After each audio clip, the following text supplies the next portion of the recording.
할렐루야. 네, 3월에 첫 수요예배에 나오신 우리 귀한 성도 여러분, 주님의 이름으로 환영하고 사랑하고 축복합니다. 많은 수가 모이진 않았지만 하나님께서 이 자리에 나오신 여러분께 우리 주님의 놀라우신 치료의 은혜로 함께 하셔서 여러분의 심령이 더욱더 주님의 은혜로 새롭게 되고 주님의 말씀의 능력으로 여러분의 머리가 더욱더 지혜로워지고 여러분의 마음도 더욱더 기쁘고 평안한 은혜를 누리게 되시기를 주님 이름으로 축복합니다. 우리 이재희 집사님께서 말씀을 기도 때 하셨지만 우리 함께 시편 18편 1절 2절 말씀 같이 읽으면서 말씀을 시작하도록 하겠습니다. 같이 읽겠습니다. 시작. 나의 힘이신 여호와여, 내가 주를 사랑하나이다. 여호와는 나의 반석이시여, 나의 요새시여, 나를 건지시는 이시여, 나의 하나님이시여, 내가 그 안에 피할 나의 바위시여, 나의 방패시여, 나의 구원의 뿌리시여, 나의 산성이시로다. 아멘.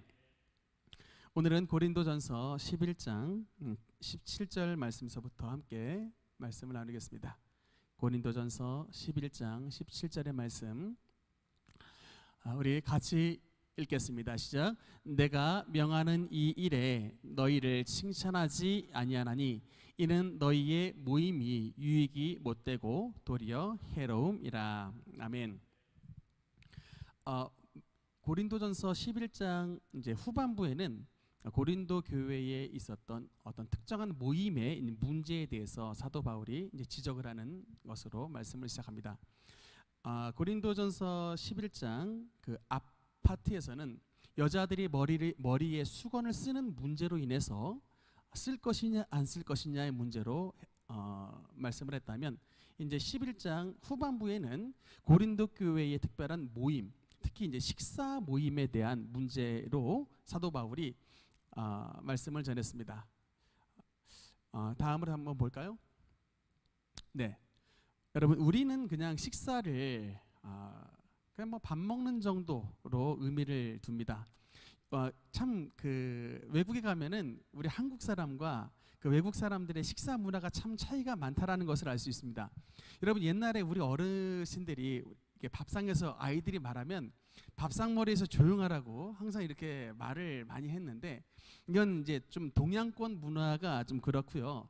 그러나 이게 서양권 문화는 그냥 밥만 먹고 조용히 밥만 먹고 뻘떡 일어나는 이런 문화가 아닙니다.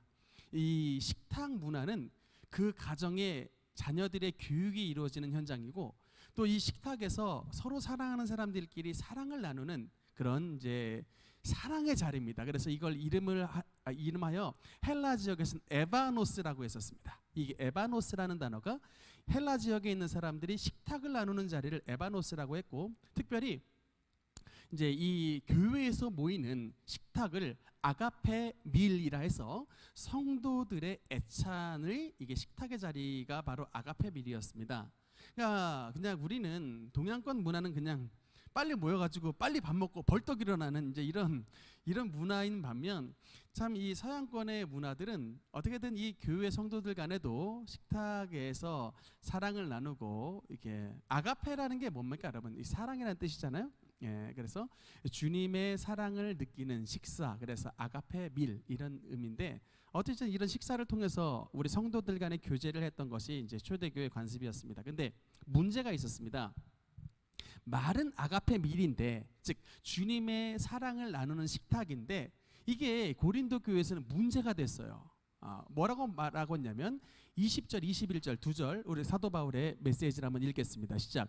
그런즉 너희가 함께 모여서 주의 만찬을 먹을 수 없으니 이는 먹을 때에 각각 자기의 만찬을 먼저 갖다 먹음으로 어떤 사람은 시장하고 어떤 사람은 취함이라. 그래서 다음을 보면요, 네, 고린도 교회에 아가페 밀이라고 하는 이런 애찬의 문제가 있었습니다. 두 가지의 문제가 있었는데, 첫 번째는 빈부의 격차의 문제였습니다. 이게 무슨 얘기냐면, 교회에 음식을 갖고 왔어요. 근데 교회에 음식을 가지고 왔는데, 음식을 갖고 오면 가난한 사람들은 형편이 어려우니까 그냥 연약한 물건을 가져오지 않겠습니까? 뭐 우리로 말하자면 뭐 콩나물 같은 이런 그냥 좀 싼 식물들 가져왔겠죠. 반면에 그 고린도 교회 부자 성도들도 있지 않겠습니까? 그 부자 성도들은 뭘 갖고 왔겠어요? 이런 막 고급 소고기 부위, 예?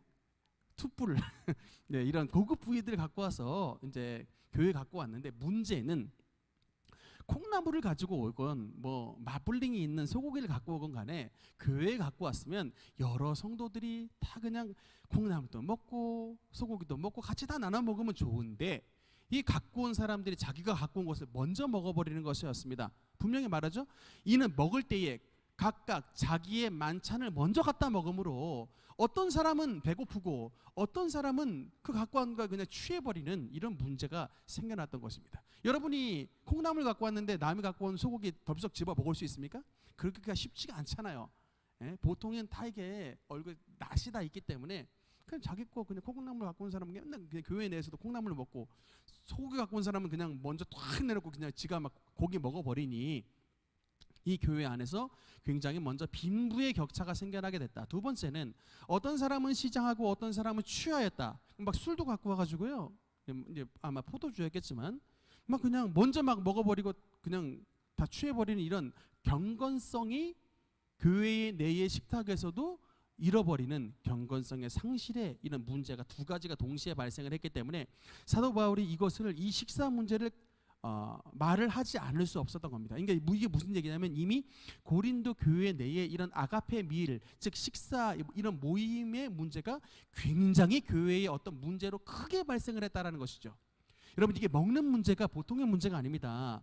초대교회에서도 사도행전 6장에도 보면 이 구제 문제 때도 뭐 헬라파 유대인들은 빠지고 히브리파 유대인만 잘 대해주는 이런 문제들이 있어가지고 교회 내에서도 누구를 잘해준다, 누구를 못해준다 이런 차별의 문제가 여러 교회들에 나오는데, 이거는 사실은 옛날 2000년 전부터 벌써 교회에 문제가 있었던 거예요.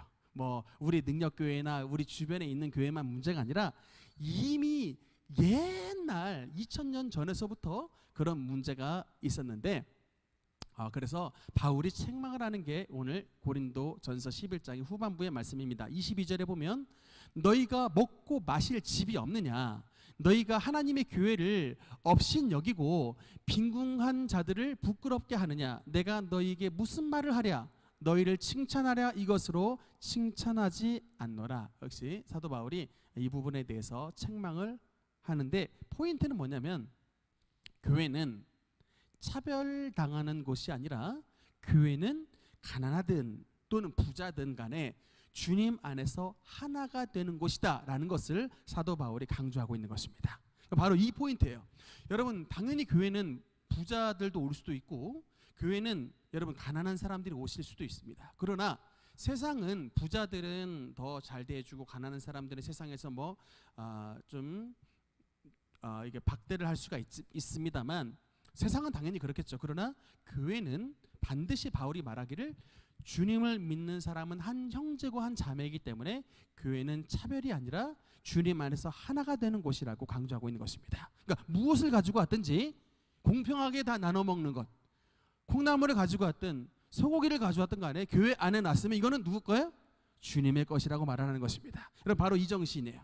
내가 무엇을 가지고 왔든지, 내가 무엇을 들고 왔든지 간에 교회 안에 딱 놓으면 그때서부터는 나의 소유가 아니고 그때서부터는 누구 것이다? 우리 주님의 것이라는 것입니다. 내가 딱 교회에 놓은 순간 이건 아버지께 드린 것이기 때문에 이제는 나의 소유를 주장할 수 없는데, 이 교회에서는 내가 갖고 온 것을 내가 내 것이다 라고 주장하는 거기에서부터 벌써 문제가 생겨났던 상황인 것입니다. 다음을 보면요, 그래서 이제 이것을 만찬을 사실 이제 이 고린도 교회 사람들이 성만찬이라 해서 자기들이 음식을 먹는 것도 우리가 이제 성만찬이라 이런 식으로 이제 이 만찬과 성만찬을 동일시했는데, 그렇기 때문에 사도 바울이 고린도 교회에 성찬이란 건 뭐냐라고 하는 정의를 이제 해주는 겁니다. 근데 23절에 보면 우리 같이 읽겠습니다. 시작. 내가 너희에게 전한 것은 주께 받은 것이니. 아멘. 그래서 사실은 여러분, 사도 바울은 예수님의 12제자가 아니기 때문에 주님의 그 최후의 만찬에 참여했다 안 했다? 참여를 안 했습니다. 참여를 하지 않았던 사람인데, 그러나 지금 고린도전서 11장에 보면 그 성찬에 대해서 말씀을 하는 거예요. 근데 이거는 내가 내 생각으로 말한 게 아니고 바울은 뭐라고 말해요? 내가 너희에게 지금 전하는데 이것은 누구에게 받은 것이다? 우리 주님께 계시로서 받은 것이다 라는 것입니다. 사도 바울에게 비록 사도 바울은 성만찬에 참여하지 않았던 사람이었습니다만 그 성경을 썼을 그때에는 주님의 레벨레이션, 주님의 계시가 사도 바울에게 임하여 주님의 성만찬에 대한 제대로 된 계시를 사도 바울에게 전달을 했다는 것입니다. 그래서 내가 주께 받아서 너희에게 전하는 것이다 라고 말을 하는데, 그래서 여러분 이게 그 유명한 레오나르도 다빈치의 최후의 만찬이라는 장면입니다. 제가 전에도 한번 말씀을 드린 것 같은데 주님의 12제자와 예수님께서 이제 함께 만찬을 나누시는 더 라스트 서퍼죠. 최후의 만찬. 왼쪽에 있는 주님 기준으로 해서 원래 제가 듣자 하니까 레오나르도 다빈치가 최후의 만찬을 그릴 때 예수님의 이께서 딱 드신 잔을 든 장면을 그렸대요. 원래 모르겠습니다. 이게 야산지 정산지 모르겠습니다만 원래 다빈치가 그림을 그릴 때는 주님께서 잔을 딱 든 장면으로 그림을 그렸답니다. 근데 어떤 사람이 딱 와가지고 야, 이 잔을 보니까 이 정말 예수님께서 살아있는 그 잔을 든 것 같다고 딱 너무나 칭찬을 했대요. 그러자 다빈치가 붓을 들더니 그 잔을 바로 그 자리에서 지워버렸답니다. 왜냐? 예수 그리스도보다 잔이 더 주목을 받으면 안 된다 라고 해서 잔을 그 자리에서 지워버렸대요. 그래서 그냥 주님은 팔을 이렇게 그냥 짚고 계시는 이런 장면으로 그림이 그려졌다고 합니다. 그러니까 그만큼 다빈치가 참 신앙이 좋았다라는 것을 말하는데, 정산지 야산지는 모르겠습니다만 어쨌든 이런 이제 이야기가 전해지는데, 예수님의 12제자 가운데 예수님의 그 중심으로 해서 여러분이 보는 왼쪽에 있는 분이 이제 누굴까? 그분이 요한입니다. 그래서 얼굴 표정을 보면 가장 좀 슬픔에 잠겨져 있는 얼굴이죠. 주님께 주님의 가장 사랑하시는 제자라고 나오잖아요. 주님의 가장 사랑하시는 제자가 바로 사도 요한입니다. 그래서 주님께 왼쪽 편에 보면 사실은 그러니까 주님의 오른쪽에 있는 것이죠. 예수님을 기준으로 했을 때 주님의 오른팔에 있는 사람이니까 주님과 가장 가까워 있는, 예수님의 가장 사랑하시는 제자가 바로 요한이었고요. 그 요한의 바로 그 귀에다가 귓속말을 하고 있는 사람 누굴까요? 누군지 모르겠죠. 그의 손에 짚혀져 있는 거 살짝 보이십니까? 귀에 귓속말을 하는 사람이 손에 뭐를 갖고 있죠? 칼을 가지고 있네요. 예수님의 제자 가운데 칼을 가지고 있는 사람이 누구였을까?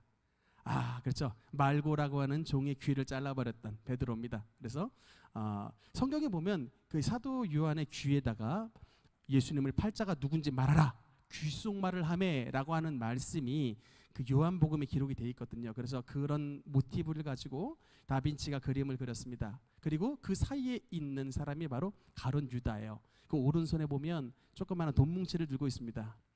그게 이제 은 20냥이겠죠. 은 30냥이겠죠. 이거는 그 이 순간에 있었던 모든 일이 다 그 동시간적으로 이루어졌던 일이 아니라 예수님을 배반했던 가룟 유다는 유다대로, 그리고 또 예수님과 함께 겟세마네 동산에서 내려오다가 말고의 귀를 잘랐던 베드로는 손에다 칼을 쥐게끔 하고 하여튼 이런 여러 가지 동시의 사건들을 기록이 되어 있고, 주님의 왼쪽 편이죠. 그러니까 우리로 봤을 때 오른쪽 편에서 팔을 벌리고 있는 사람은 이제 야고보 사도입니다. 대야고보라고 말하는. 그리고 그 뒤에 손가락 이렇게 하고 있는 사람이 바로 토마스죠. 도마. 내가 주님의 옆구리에다 손 넣어보겠다라고 하는 이런 그림들. 하여튼 이 정도까지만 보겠고요. 그 다음에 어쨌든 이것이 바로 예수님께서 제자들과 함께 나눴던 이제 최후의 만찬, 성찬의 모습입니다. 다음. 그래서 24절에 보면 24절 25절 두 절 읽겠습니다. 시작. 축사하시고 떼어 이르시되 이것은 너희를 위하는 내 몸이니 이것을 행하여 나를 기념하라 하시고, 식후에 또한 그와 같이 잔을 가지시고 이르시되 이 잔은 내 피로 세운 새 언약이니 이것을 행하여 마실 때마다 나를 기념하라 하셨으니. 아멘. 그래서 성찬은 떡을 가지사 축사하셔서 제자들에게 떼어주신 것, 즉 떡과 그 다음에 잔을 가지셔서 잔을 나눠 먹는 잔, 포도주로 이렇게 두 가지로 나눠져 있습니다. 다음을 보면요, 여러분 이 구약의 성찬에 대해서 잠깐 말씀을 드리겠습니다. 여러분 이 예식은 갑작스럽게 나타난 게 아니고, 여러분 모든 성경을 볼 때는 여러분 이 구약은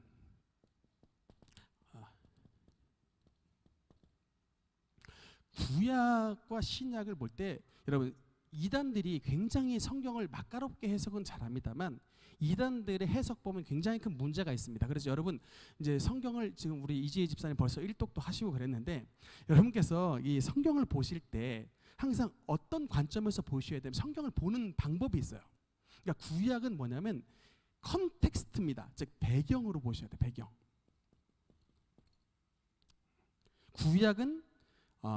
구약은 배경, 컨텍스트, 환경으로 보시고 신약은 성취와 완성으로 보셔야 돼요. 이래야 이게 우리가 성경을 해석하는데 오류에 빠지지 않습니다. 즉 예수님께서 성만찬을 하실 때 그냥 갑자기 탁 하고 그냥 내가 이 예식을 제정하노라라고 말씀을 하시지 않아요. 여러분 모든 예수 그리스도의 사건은 구약이라고 하는 컨텍스트, 구약이라고 하는 이런 배경을 중심으로 해서 말씀하십니다. 여러분 항상 이렇게 보셔야 돼요.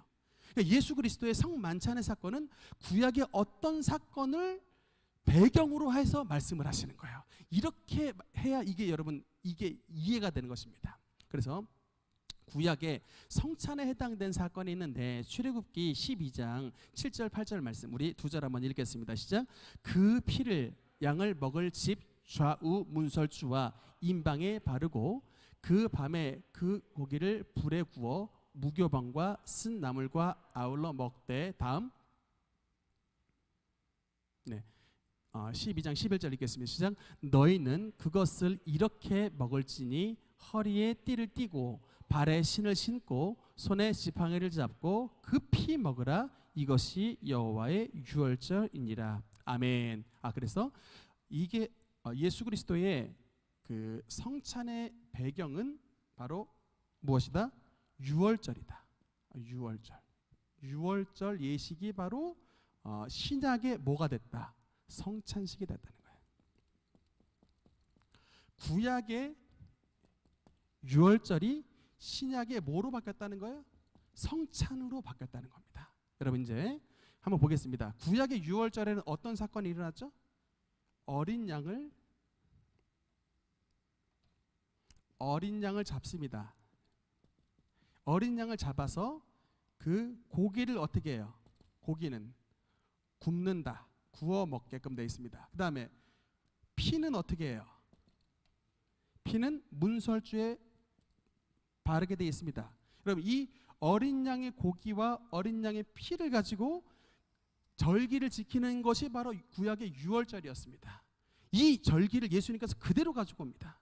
그래서 이 고기 구워 먹었던 고기는 이것이 예수 그리스도의 성찬식에서 뭐가 된 거예요? 당연히 떡이 됐겠죠. 떡. 그 다음에 이 피는 뭐가 됐겠어요?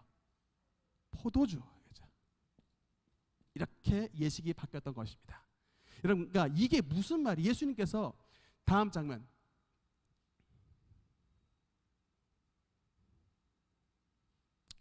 누가복음 22장 14절 15절 읽겠습니다. 시작.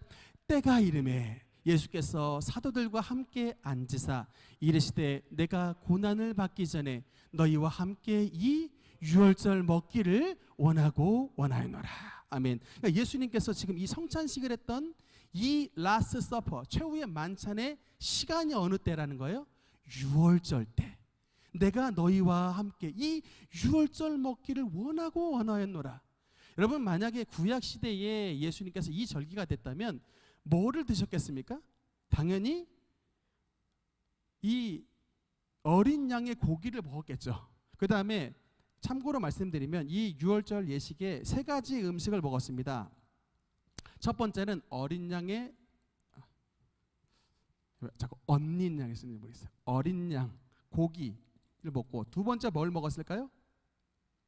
두 번째 무교병, 즉 발효되지 않는 그냥 밀가루 반죽을 그대로 그냥 밀가루 반죽에서 그 발효시키지 않았던 그냥 발효되지 않았던 떡, 무교병. 세 번째는 쓴나물이죠. 이 세 가지 음식을 먹었습니다. 각각의 의미가 있어요. 특히 이 쓴나물, 이게 뭘까요? 왜 좀 맛있는 나물 가운데 좀 달달한 나물도 있는데 왜 쓴나물을 먹겠을까? 이거는 뭐를 기억하라 그러냐면 애굽에서 430년 동안 살았을 때에 너희가 얼마나 그 노예 생활이란 게 쓰디쓴 생활이었는가를 기억하라는 거예요. 해마다 먹게 했습니다. 유대인들은 이 기억에 대해서는 대단한 민족이에요.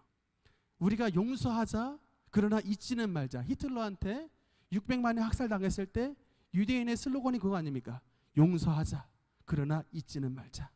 우리 일제 침략기 36년 보내고 6.25 동란 3년을 보냈는데, 저는 우리 한국 사람들이 뭐 용서는 뭐 모르겠는데 잊지는 말자 해서 다 잊어버린 것 같아요.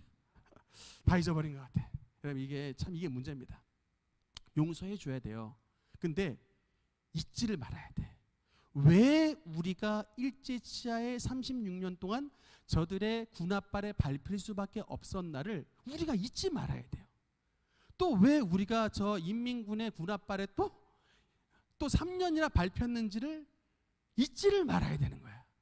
근데 사람들 다 잊어버려요. 근데 유대인들은 여러분, 지금도 유월절을 지킨다니까요.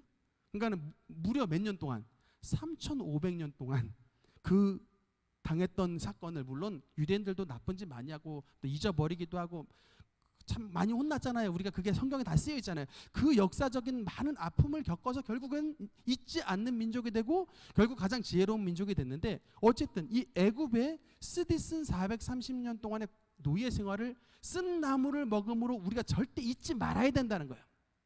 또 이 무교병은 뭡니까? 이게 이스트, 즉 이게 누룩이 들어가지 않는 것인데, 누룩은 세상의 죄예요. 우리가 다시는 애굽 세상의 죄에 전염된 민족이 안 되겠습니다 라고 하는 민족적인 결단입니다. 삶아 먹지 않고 구워 먹었죠. 이 어린 양의 불타는 것 같은 이런 이 고통이 담겨져 있는 거예요. 그런 어린 양의 죽음, 고통을 통하여 우리가 생명을 얻었다, 이 의식이 담겨져 있는 것입니다. 어쨌든 이 구약 시대에, 구약에 속했던 사람들은 유월절에는 어린 양의 고기와 무교병과 쓴나물을 먹었습니다. 그런데 유월절 날에 예수님께서 어린 양의 고기와 무교병과 쓴나물을 먹지 않고 이 유월절 날에 예수님께서 어떻게 하셨어요? 전날에, 유월절 전날 예식을 정하사 떡과 포도주를 제자들에게 주시며 이것을 행하여 뭐를? 나를 기념하라 라고 말씀이 됩니다. 이게 바로 이제 예수님을 기억하는 예수 그리스도의 절기로 바꿔버리신 겁니다. 그래서 사도 바울이 뭐라고 말을 했냐면, 고린도전서 5장 7절에 같이 읽겠습니다. 시작. 너희는 누룩 없는 자인데 새 덩어리가 되기 위하여 묵은 누룩을 내버리라. 우리의 유월절 양 곧 그리스도께서 희생이 되셨느니라.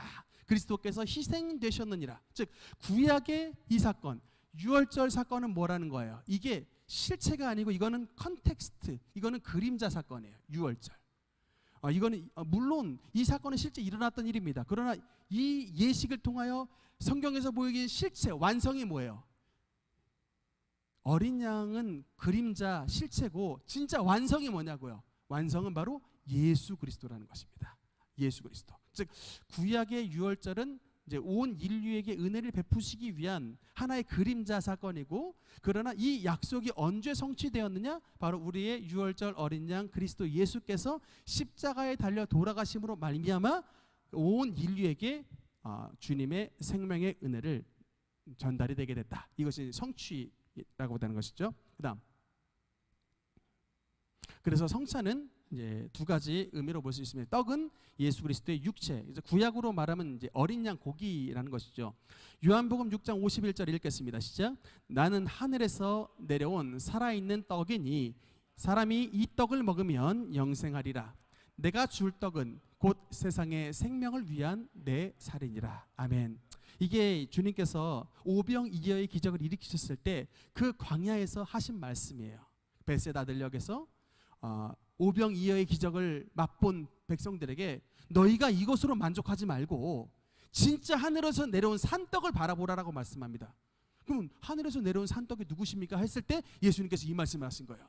하늘에서 내려온 살아있는 떡, 이 떡을 먹으면 영생하는데 내가 줄 떡은 세상의 생명을 위한 내 살이니라. 그러니까 주님께서 living bread라고 그러죠. 살아있는 빵, 살아있는 떡이다. 참 이 유대인들이 이 얘기를 들었을 때 이게 도대체 무슨 말인가라고 이해를 못했습니다만 이 말씀은 어디서 성취가 됐어요? 곧 예수님의 십자가 사건을 통해서 성취가 됐습니다. 예수님께서 십자가에서 여러분 언제 우리에게 주님의 살을 주셨죠? 빌라도의 뜰에서 39대의 채찍을 맞을 때, 여러분 39대의 채찍은 그냥 맞은 게 아니라 갈고리가 달려서 살덩이가 뜯어지는 그런 고통을 당하신 것이 바로 빌라도의 뜰의 채찍의 형벌이에요. 39대를 맞았는데 그 주님의 살점이 뜯겨지는 고통을 통해서 우리에게 뭘 준 거예요? 주님의 생명을, 특별히 주님의 치료의 은혜를 베풀어 주신 것입니다. 그래서 성경에 보면 이스라엘 백성들이 고된 애굽에 노역을 해서 온 몸이 만신창이가 됐지만 시편에 보면 어떤 말씀이 있냐면 이스라엘 백성들이 애굽 땅을 나와 가나안 땅으로 갔을 때 그 중에 비틀거리는 자가, 약한 자가 한 사람도 없었다라고 말씀이 나와요. 어떻게 그랬을까요, 여러분? 여러분 제가 아직도 경험이 있는데 택배차 있지 않습니까? 여러분 요새 집에 택배를 굉장히 많이 받으시죠? 택배차, 큰 차, 5톤 차 그 짐 내리는 알바를 해봤어요. 여러분 그게 소위 말하는 극한 알바입니다. 극한 알바. 여러분들 못해요. 그거 진짜 5톤짜리 큰 택배차에서 짐 내리는 것을 제가 알바를 한번 해봤는데 3일간 했더니 진짜 제가 등치가 좀 큰데 죽겠더라고요. 힘들어가지고. 근데 그런 고된 노역을 3일만 해도 죽겠는데 이스라엘 백성들은 얼마나 했다고요? 430년 동안 대가 3, 4대가 지날 때까지 대대로 걸쳐서 죽도록 노예 생활했는데 그 노예들이 만들었던 게 피라미드예요. 그 피라미드 쌓으면서 여러분 몸이 성했겠습니까? 성하지 않았겠습니까? 성하지 않는데 그런 성치 않은 몸으로 갑자기 모세가 나타나서 이스라엘 전 백성 가나안 땅으로 출발 그러는 거예요. 여러분 그때 그러면 할아버지들 또 이런 어린 아이들 애굽 땅 벗어나서 가나안 땅으로 가야 되는데 어떻게 갑니까? 몸이 약한데 병자로 태어난 사람들. 근데 놀랍게도 어린 양의 고기를 먹고 그 집의 인설주에 문방과 인설주에 예수의 피를 바를 때 거기에 주님의 놀라운 치료의 은혜가 나타나서 이스라엘 백성 가운데 단 한 사람도 약한 사람이 없었다라고 성경은 증언합니다. 그런 기적이 나타났던 거예요. 그 다음에 포도주는 예수 그리스도의 피를 상징하는 것인데 출애굽기 12장 13절 말씀 읽겠습니다. 시작. 내가 애굽 땅을 칠 때에 그 피가 너희가 사는 집에 있어서 너희를 위하여 표적이 될지라. 내가 피를 몰 때에 너희를 넘어가리니 재앙이 너희에게 내려 멸하지 아니하리라. 아멘. 그래서 그 피가 있을 때에 찬송가 있지 않습니까?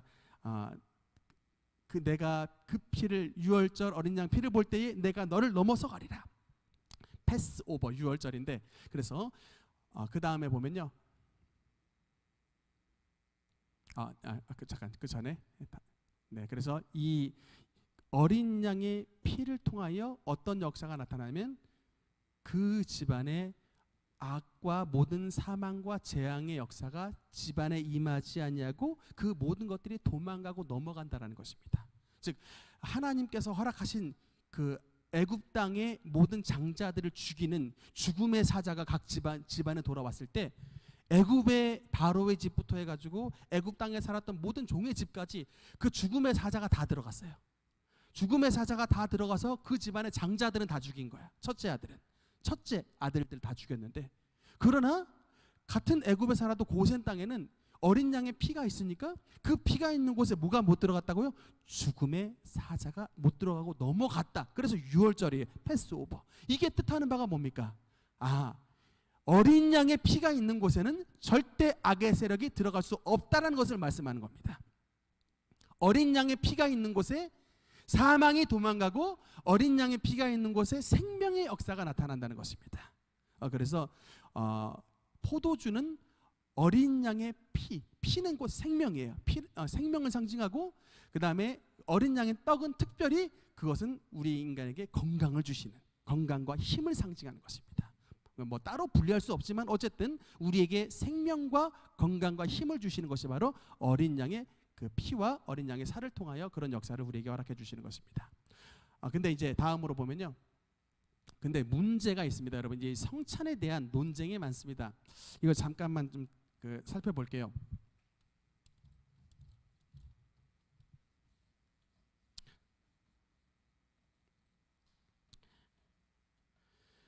워낙 이 성찬이라고 하는 것은 우리에게 은혜를 베푸는 것인데, 이 성찬이 우리에게 은혜를 주시는 것이 많다 보니까 각각의 좀 다르게 믿는 좀 현상들이 나타났습니다. 이게 크게 네 가지로 나타날 수 있는데, 첫 번째는 이제 화채설이란 것이 있고, 두 번째는 공제설 있고, 세 번째는 상징설이 있고, 네 번째는 영적 임재설. 이게 무슨 뭐 공부 내용 같은데 참고로 이게 알아두시면 좋습니다. 다 이게 뭐냐면 성찬에 대한 논쟁이에요. 그러니까 이게 뭐냐면 예수 그리스도, 우리가 분명히 다음 장면 잠깐 보겠습니다. 네, 다음. 네, 여러분 이게 이제 이 말씀 때문에 그래요. 우리가 고린도전서 11장 24, 25절 두 절을 한번 먼저 읽겠습니다. 시작. 축사하시고 떼어 이르시되 이것은 너희를 위하는 내 몸이니 이것을 행하여 나를 기념하라 하시고, 식후에 또한 그와 같이 잔을 가지시고 이르시되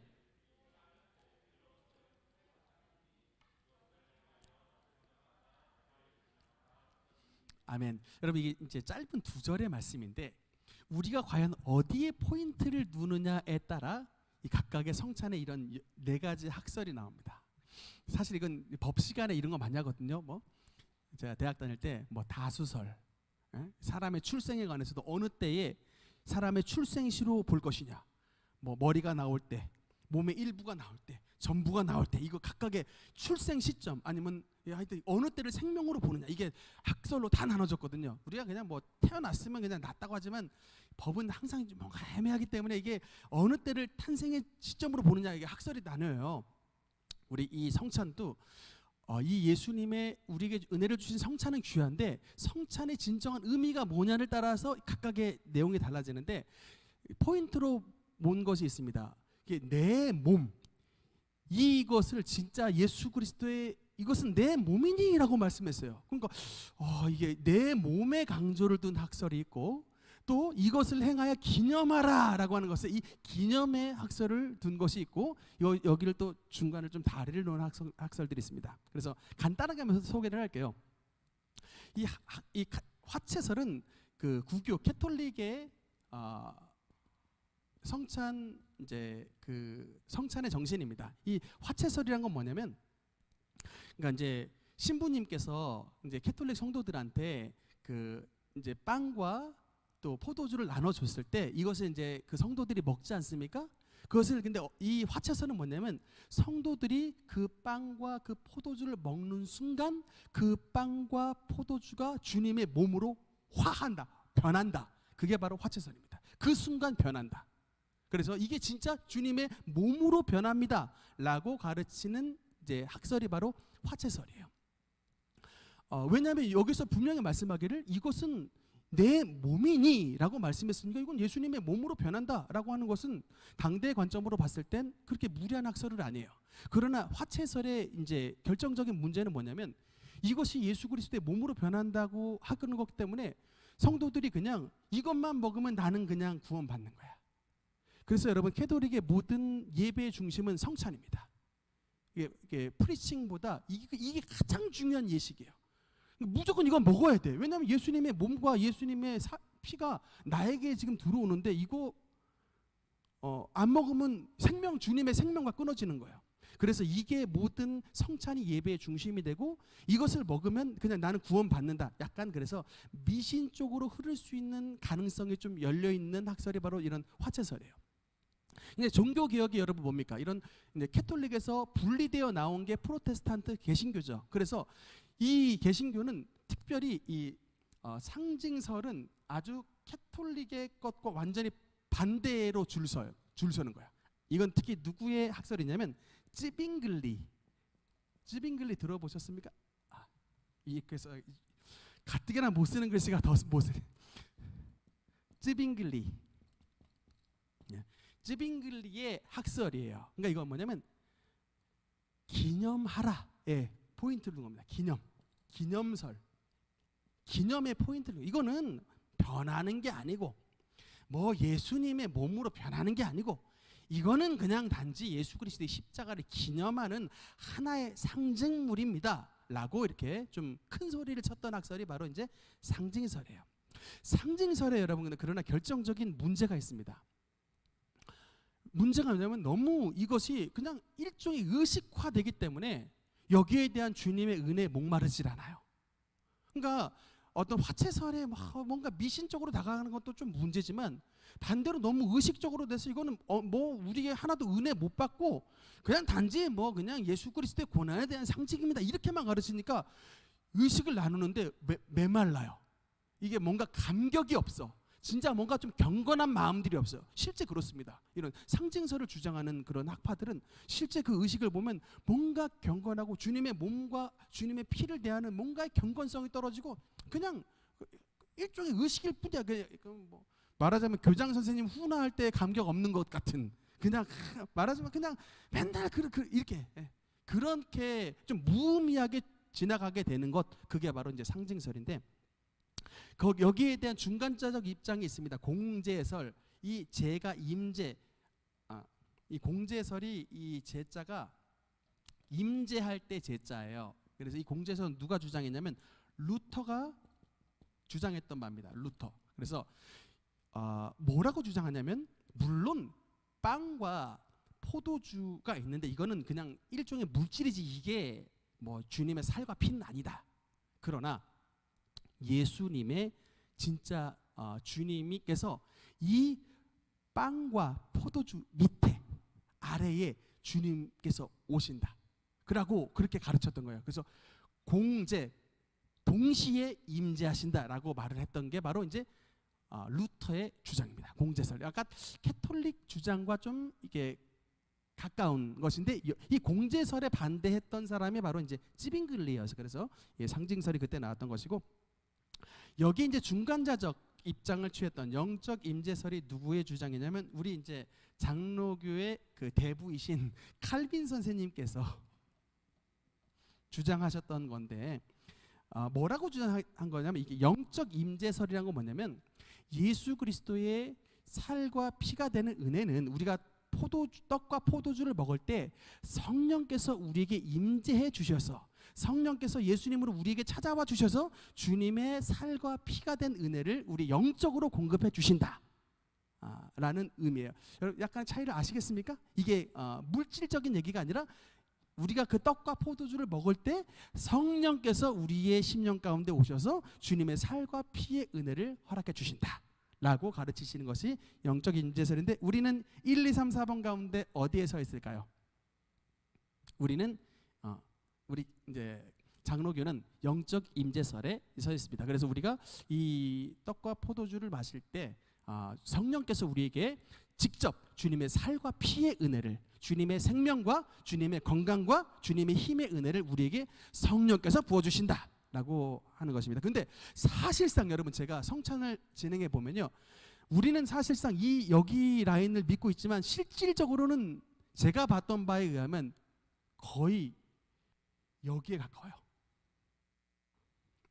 상징설에 가깝다. 오늘날의 대부분의 교회에서 행해지는 성찬의 양태를 보면 그냥 감격도 없고 그냥 나이가 되면 그냥 세례 받고 그냥 그렇게 되니까 그냥 교회에서 나눠주면 그냥 먹고 그냥 거기서 끝내버리는 그러니까 이게 참 무미건조한 이 상징설의 연장선상에서 오늘날 대부분의 교회가 서 있지 않는가.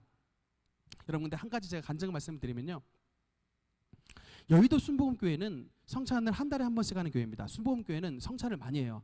우리 장로교는 한 1년에 2번씩 보통 하게끔 돼 있는데 2번 이상 한다라고 하니까 장로교는 2번 합니다. 근데 순복음교회는 한 달에 한 번씩 해요.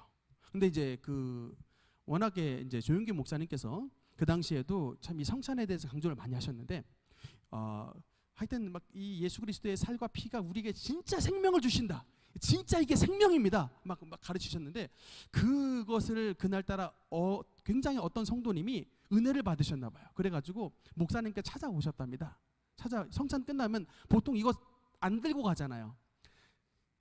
빵과 포도주를 가지고 가는 사람들이 잘 없잖아요. 그런데 한 성도가 은혜 받은 성도가 모시더니 뭐라 그러냐면 우리 아들이 사실은 카메라 PD 기자인데 이 몸이 너무 안 좋아가지고 요새 교회를 제대로 못 오고 있는데 목사님께서 말씀하시기를 피는 생명이고 떡은 우리에게 치료고 힘이라고 그랬으니 이것 좀 가지고 가서 우리 아들에게 좀 줘도 되겠습니까?